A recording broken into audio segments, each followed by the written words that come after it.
എങ്കിലും ഈ സ്ഥാനത്ത് നിന്ന് മാതാവ് ഏതാനും ചില കാര്യങ്ങൾ കാണുന്നുണ്ട് കേട്ടാ. ഈ പ്രായത്തിനനുസരിച്ചുള്ള ഒരു കാര്യങ്ങൾ മാത്രം ചെയ്യുക കേട്ടാ.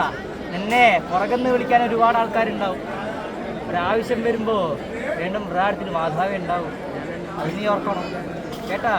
ഇനി ആ ഒരു ശീലങ്ങളെല്ലാം മാറ്റണം നീ കേട്ടാ. മാതാവ് കൽപ്പിക്കുന്നില്ല. മാതാവ് കൽപ്പിച്ചാൽ നിന്റെ മാതാവ് ഉണ്ടാവില്ലേ അല്ലേ? അതുകൊണ്ട് മാതാവ് കൽപ്പിക്കുന്നില്ല കേട്ടാ. എൻ്റെ പൈതല് നല്ല നടക്കി പോകണം കേട്ടാ.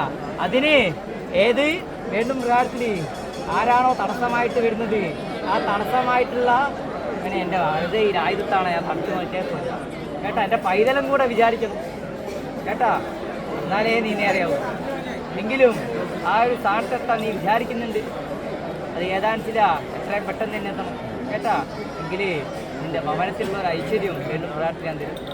ഇന്നും ഭവനത്തിൽ വിഷമങ്ങളല്ലേ അല്ലേ?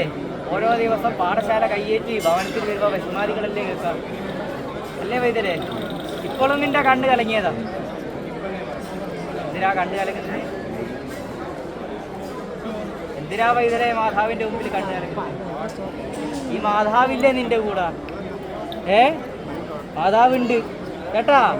ആരുടെ മുമ്പിലും തല കുനിക്കണ്ട. അതായത് പരമശിവൻ നീ പാർവതിയെ കൈപിടിച്ച് നടത്തിയതുപോലെ, അതായത് ആരുടെ മുമ്പിലും തല കുനിക്കാതെ കണ്ട് എല്ലാവരുടെ മുമ്പിലും തല കുനിച്ച് ഉയർത്തി നടക്കാനുള്ളൊരു അനുഭവം ഈ സ്ഥാനത്ത് നിന്ന് മാതാവ് ഉണ്ടായി തന്നാൽ പോലെ കേട്ടാ.